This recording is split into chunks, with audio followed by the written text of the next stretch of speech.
పెట్టిస్తున్నాం అంటే సాయంత్రం రాత్రి పెట్టిస్తామన్నారు, పెట్టించారు. మా బండ్లను సాయంత్రం నాకు ఎందుకు చూస్తలేరు? మా బండ్లకే 2 క్వింటాలు, అదే బ్యూల్ మాలేషకు 2 క్వింటాలు.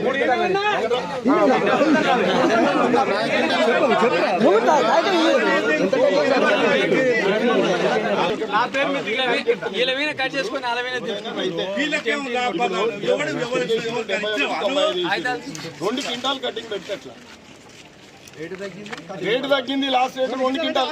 మా బండ్లకే ఎందుకు పెడతారు? కొంపేలు బండ్లు అంటే కటింగ్ అని ఎందుకు అంటారు? కారణం ఏంటి? మీరు ఎవరికి ఏమి ఇచ్చారు? ఎవరికైనా ఇచ్చిరా? ఎందుకు ఇవన్నీ బదనాలు చేస్తారు? ఎవరిని బదనాలు చేస్తారు? ఆయన మరి పెత్తనం ఎక్కువ చేస్తారు. సీసీఐలు కాకుండా ఆయన ఎందుకు పెత్తనం చేయాలి? సీసీఐలు కాకుండా ఆయన ఓనర్ ఎందుకు పెత్తనం చేయాలి? కాంట్రాక్టర్ ఎందుకు పెత్తనం చేయాలి? మా